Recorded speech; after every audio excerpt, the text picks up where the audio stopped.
Renewable energies are sustainable sources of power, driven from naturally occurring processes such as sunlight, wind, rain, tides, and geothermal heat. Unlike finite fossil fuels, these resources are replenished over time, offering environmentally friendly alternatives to conventional energy sources.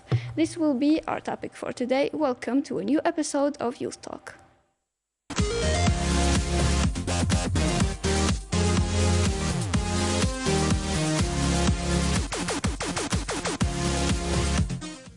I would like first to welcome our guests. We have present here with us today Suhail Oudini. He is a post-microbiology student at l'USTHB. Good morning, Suhail. Good morning. Thank you for inviting me. Of course, my pleasure.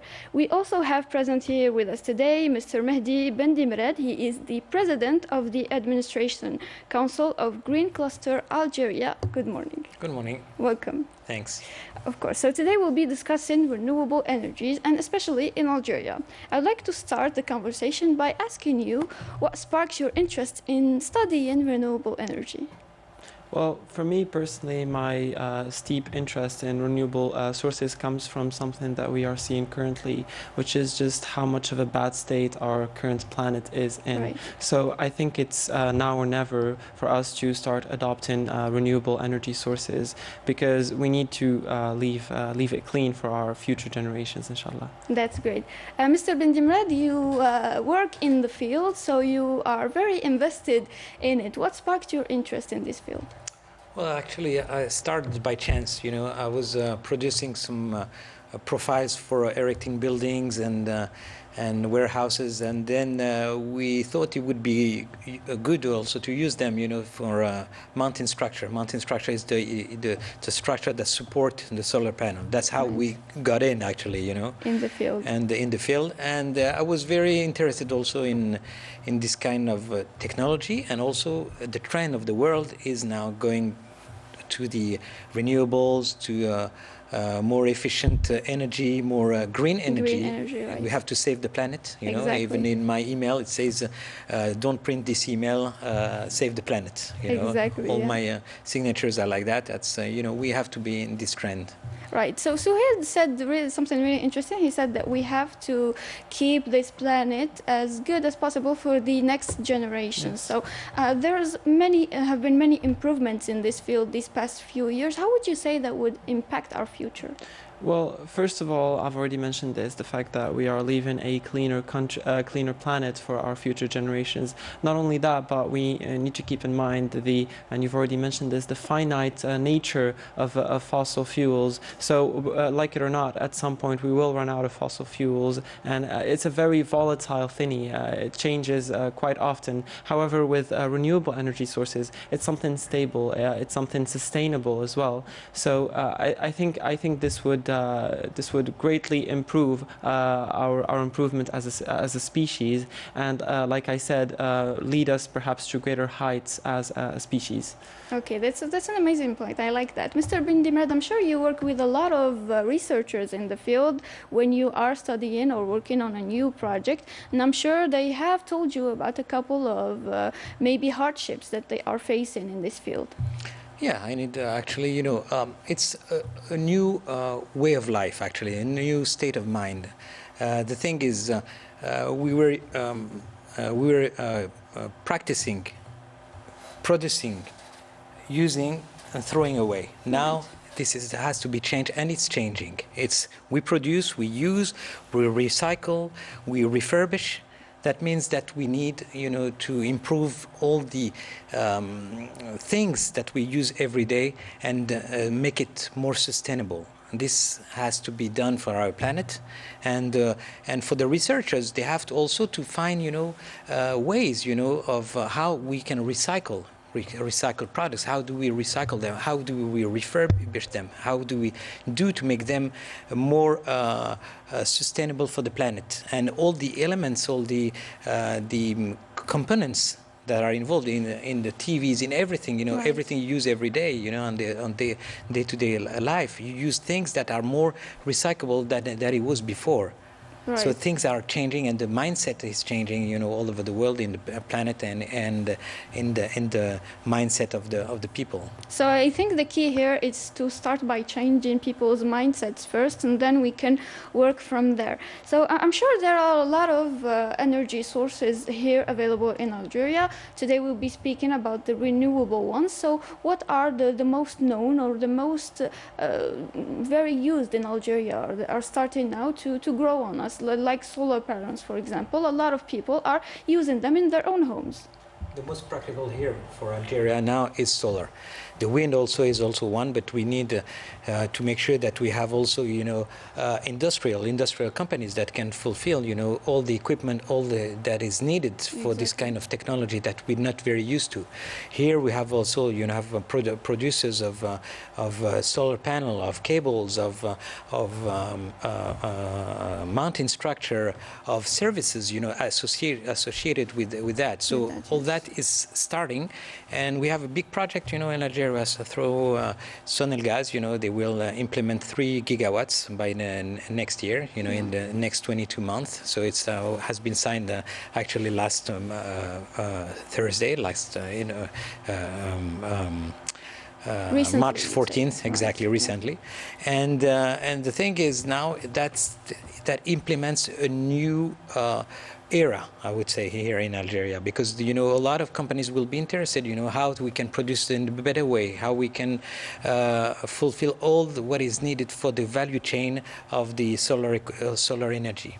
Speaking of the value chain, I'm sure we're going to be needing people who studied the field and know how to work with these technologies. So I'm sure you were a student who was interested in learning about these renewable energies. You can give us your opinion on this. Well, for me personally, it's a very interesting field because first of all, the world is changing. Sir here, he already mentioned that there's a steep interest in this field already throughout different countries. It's something that's gaining a lot of interest recently, not only for the finite nature of fossil fuels, but also the fact that renewable energy sources are much cleaner, much more stable, and much more better for the environment. So I think it's about time that we show more interest in this kind of field, especially in Algeria, and especially that we have very promising, you know, upcoming geniuses in our country that can really guide us to a better future using, you know, renewable energy. You said something really great about promising things. And yes. Speaking of promising people, we also have promising projects such as what Green Energy Cluster Algeria does. I mean, you have a lot of interesting projects. Can you introduce us to this cluster and what do you guys do exactly? Sure. So cluster, Green Energy Cluster is an association with all the people, I mean, companies and companies related to industry or services, but also all the people interested or integrated in the value chain of the renewables.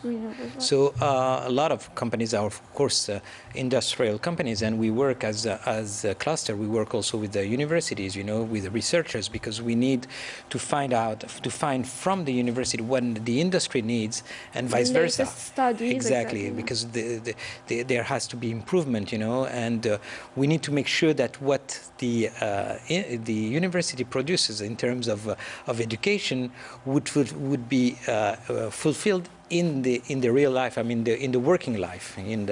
So we work on that, and we have, you know, a lot of companies interested in that field, and this is actually starting. We've been, you know, implemented since 5 years now, but the thing is now the program is started. So now there will be much more members, you know, among us, and we're sure that all together we can be a more powerful association, because we need to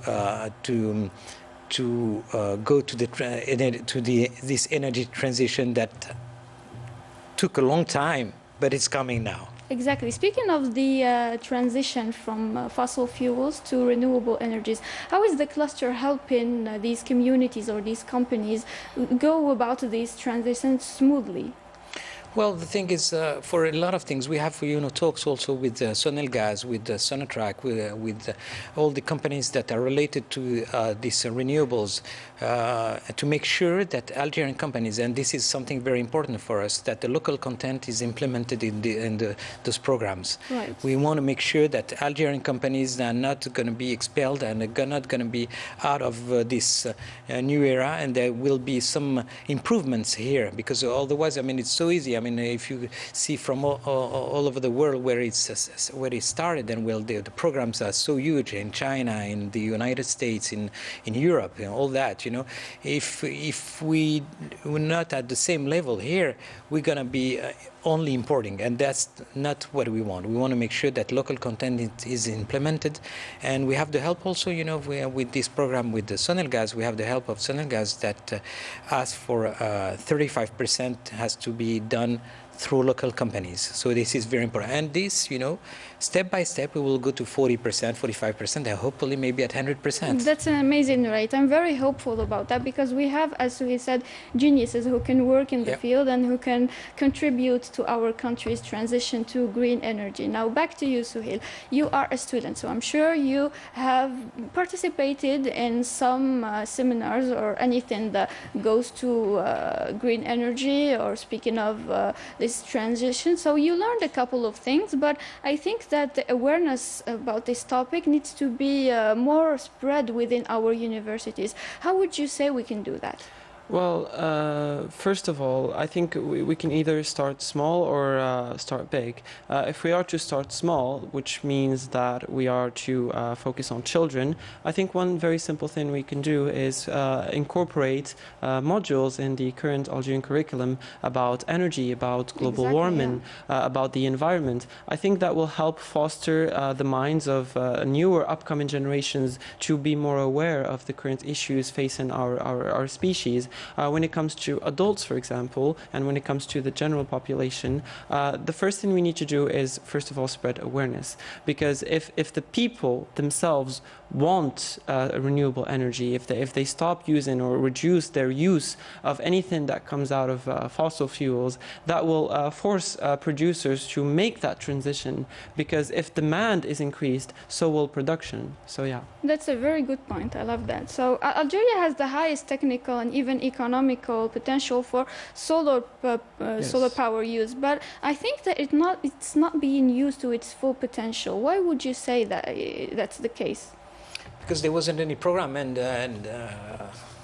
I would say that we'll have also fossil energy as well. So we're a great big producer of gas and oil, and so that's why it didn't implement. But now, the consumption of gas is increasing a lot, and the production is not as increasing as the consumption. So we need to find how we can save this resource of gas that we can export as well, and we can save it by using more renewables here. And this is why they started to implement this 3 gigawatts program, which will lead us to 15 gigawatts by 2035. So it's a huge program, and even though it took time, I think we're going back, to the level as other countries have made, in years. In 1 year or 2 years, I think we're going to be at the same level as they are now. So yes. it's when we implement things here, sometimes it takes a long time, but when it starts for good. Algerians are fast learners, I think that's exactly. Why. So you spoke about a really interesting project, but Algeria also launched in 2011 a national program to develop these renewable energies, solar and even wind, and it's supposed to meet the domestic needs of electricity here in Algeria by 2030 without using any fossil fuels. How is that project going? I don't think it's going to be possible by 2030. I mean, you have to be realistic. I mean, it takes long time, I mean, to implement all the system, you know. Some countries have done that, but some countries don't have the natural resources that we have. Yeah. So that's why, you know, it had to be done before for them. But you know, there are small countries in South America where some of countries have more than 50 or 60% of their energy consumption produced by renewables. Here it's going to take a little more time, and even in countries like the United States or China or all these countries, it takes a little time. But at least, I mean, we're in the good trend. I mean, we're in this transition. At least we started this program, and it's going to be implemented by step, as I said. The program started maybe in 2011, but effectively started this year in 2024. So with this 3 gigawatts, and then by, as I said, by 2035, 15 gigawatts, which is huge. Yes, it will save a lot of gas, and it would be also used. And this is one of the programs. But there's other programs, you know, like in the agricultural sector, where we can use up to 5 gigawatts, you know, like to make sure that the remote areas, remote plants will be electrified or will be connected to the solar station, not to the grid, which costs a lot. Yeah. And which is not efficient, you know, in terms of bringing all the source to make sure that especially on the long term. It's exactly, not, yeah. On the long term. And also, you know, there is another thing. You know, technology has changed. You know, we were producing 4 or 5 years ago solar panel that was M3, M4, which it was like 410 megawatts. Now we're up to 610. So you see, in 4 or 5 years, so this change, you know, goes fast on the industry. It goes very, very fast. So now maybe that's a good time for us also, you know. Yes, speaking of these fast changes that need to be made, I think the first step should start by speaking to these people, introducing them to these green energies, and starting especially from students who still have time ahead of them to maybe study this field, maybe invest in this field, so they can pick up skills and learn, and they can work in it in the future. So how do you think students can advocate for green energy? Well, like it or not, we are the upcoming generation. We are the ones who will lead the country at some point. So if we are very aware of this issue, then it's just a matter of time before we eventually get to, implement our ideas and implement our beliefs and ideals. And that would be a great thing for our country, of course. So, yeah.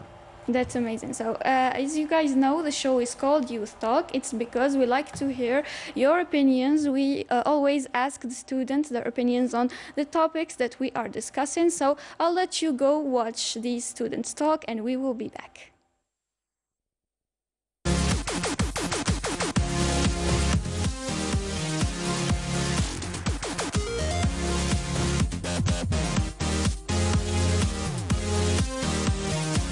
There are two kinds of energy sources. There's renewable, such as wind and solar, and non-renewable energy, and like natural gas, oil, and coal.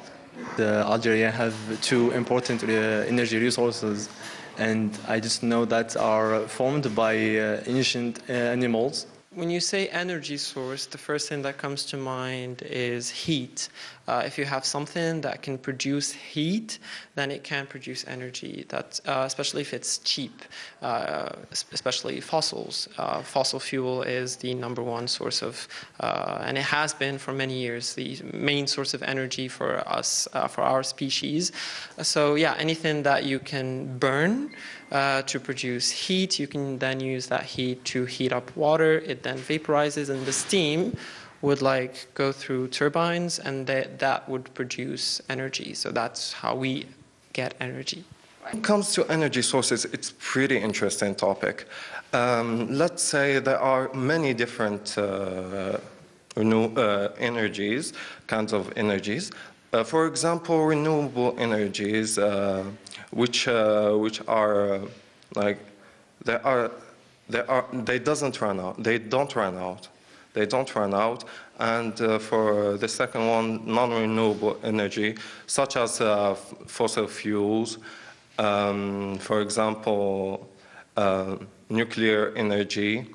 So they do have advantages and disadvantages in the non-renewable energy. There's solar panels, wind turbines, and hydroelectric. So, for example, solar power and wind power. The most common one is obviously solar panels, wind energy as well, and there are ones that are perhaps not as common or not as known. For example, geothermal energy. It's been a very recent, it has been shown a lot of interest by scientists. Another one, which is my own field, microbiology. We can use microorganisms, especially here in Algeria, because there's a lot of waste, organic waste. So if we can use genetically modified microorganisms to they can basically produce byproducts that are that could be a source of energy. For example, ethanol or biodiesel. They can be produced by bacteria, and we can use them to produce energy. Solar energy, wind energy, hydroelectric energy, geothermal energy. Yes, like for example, solar energy, we harness the solar power from the sun.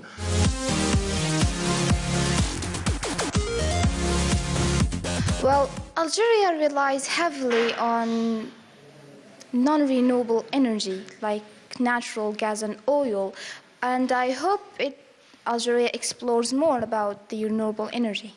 I guess Algeria uses two different energy resources. For example, oil and natural gas are most important and the most popular in Algeria. Well, it's pretty obvious. We have petrol, we have oil, natural oil, so those are the ones we use the most. So we mostly use fossil fuel.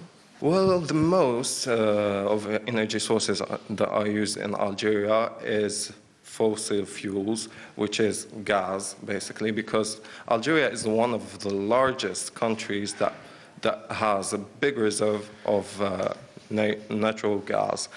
And it also is one of the largest countries that has a large amount of reserve for oil as well.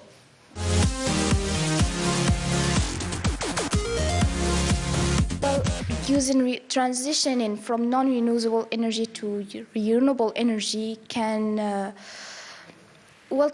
create job opportunities and reduce pollution and help make Algeria a leader in clean energy. I guess using the renewable energy, for example, the solar power, are definitely the amazing choice for Algeria and a great opportunity for the economy. And because we live in amazing sunny weather all the time, and that's what makes it a great opportunity for Algeria. I see it as, the way it can affect our economy, I see it as two separate phases. The first one would be investment, and it could be a decline, but it doesn't necessarily mean something negative. What I mean by that is we're going to obviously invest in things that, materials that we need for making renewable energy. One thing we can be smart about is, instead of bringing in materials that we need to make renewable energy from abroad, we could make up plenty of job opportunities here and make them locally. We have, for example, solar panels or whatnot. So that's the first phase, is when it comes to investing in making everything needed to switch to using renewable energy.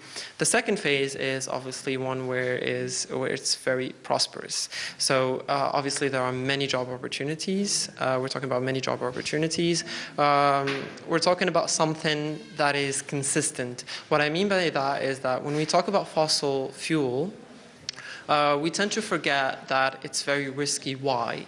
Because the prices are interchangeable. The prices of petrol or oil, they can change at any time, but renewable energy, like, it's safe, it's guaranteed. It would be a huge impact. Like when we see Algeria and renewable energy, we see investment, we see having a great picture in mind. Special thank you to all the students who participated. They are all members in the English Speakers Clubs in BEBS Warsaw. We are back and now we're gonna talk about something else. So here you are a microbiologist. So I'm sure you can give us an idea how we can harness the power of microorganisms to produce sustainable energy. Yeah, well, microorganisms are very versatile. If anything you have in mind, you can use microorganisms to do it. One of which is to produce energy, and there are many ways. There are more common classical ways, like just biosynthesis, anaerobic biosynthesis, where you would basically bring genetically engineered bacteria. You would first need to find a gene of interest, for example, a gene that produces a certain byproduct that you are interested in, and then you would need to implant that gene in bacteria that are very easy to grow and that multiply very fast, because it could be that the previous bacteria from which we brought the gene from doesn't reproduce very fast. So we do that for sustainability, exactly. And then what would happen is, and I've mentioned this before, is that here in Algeria we have a lot of organic waste. Microorganisms don't need, especially if we use microorganisms that are not very exigeant, as we say in French. We can use these organic waste and even animal manure to, it would be used as fuel, as food for these microorganisms to grow. And as they grow and reach a certain phase, they start producing byproducts, and byproducts are very diverse. They could give us methane, bioethanol. Biogas is basically methane and carbon dioxide, but sometimes we have to remove the carbon dioxide because it's not very environmentally friendly if we need to combust it. And yeah, we can even produce even longer hydrocarbon chains, like even biodiesel. So the potential for microorganisms is very, very huge. So yeah. So what I'm hearing here is that we can get rid of the waste. Yes. It could be very environmentally friendly and even budget friendly, so exactly. We wouldn't need that much investment. Exactly. Like I said, you can just use that as a source of food for the microorganisms, whether for biosynthesis or for more complex mechanisms like microbial fuel cells. Those, in any case, you would need anything organic. It could be waste. It doesn't have to be fresh bread. It could just be something that a lot of people throw off. You can use that to act the role of fuel for your microorganisms, and then you could use various ways to collect energy from these microorganisms. That's great. Mr. Benimrad, since you are in the field, how would you say this kind of energy producing process has potential in the field? Definitely. I mean, you see, with the researchers as he is, there will be some huge potential, and I'm sure that will be used by the industry. And this is exactly the thing that we need, to make sure that we implement this new way of consumption, and using, waste, of that. I mean, we produce so many waste, that we can use it as an energy at the end, and this is how we implement the energy transition.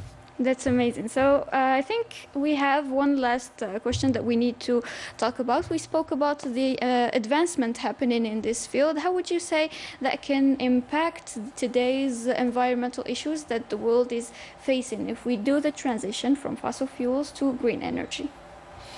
Definitely. I mean, Algeria is one of the countries that has signed, the Paris Agreement. So we need also, to make sure that we have our part, in reducing the carbon emission, and we want to make sure that we can do it the way it was supposed to be, by not increase more than 2 degrees by the end of the century, yes. Which is might be a little bit difficult. It says 2 degrees will be. Now they are talking about more 1.5 degrees, which is still a lot, because there will be so many changes. We've seen so many changes lately. Yes, you've seen. I mean, we have some heat waves. We have rains all over the world. I mean, we've seen that even in our country. We've seen that. So things are changing, and Algeria is doing its best also, to make sure that we're in the same path, in the same way as the world is doing, and as it has to be, you know, for future generations, and to make sure that we can save the planet and preserve the planet, you know, for next generations. Of course, we can always keep the hashtag Save the Planet. Yeah. So, Save the planet. Suhail, I'm sure you have your own opinion on this matter. Yes. Personally, my colleague here already mentioned the importance of climate change. It's something that we've already witnessed last summer. It was absolute hell, and scientists do predict that this upcoming summer perhaps could even be worse. Yes. And we're not just talking about the problem of heat. You need to also consider how can heat affect us as well. It could affect our crops, our animal farms. It could affect us in many ways. It could cause floods in some countries. It could cause drought in others. So really opting for more renewable sources could really save us from us massacring our own species. It's basically self-sabotage that we've been doing for many years. And especially now that we've seen this impact on a first-hand basis, I think it encouraged a lot of people to actually make that step of preserving our species, of preserving our planet, because it's now more evident than ever just how fragile our planet is and how much we've been damaging it for many years now. Exactly. That's why we need to act fast and we need to keep spreading awareness. Thank you for being here with us today. It was a pleasure. I think we've learned a lot about renewable energy, especially in Algeria. Thank you, Mr. Bendimrat. Thanks a lot. Thank you, Suhail, for being with us. So, everyone, we have come to today's episode's last words. I would like to thank you all for watching. See you in the next episode.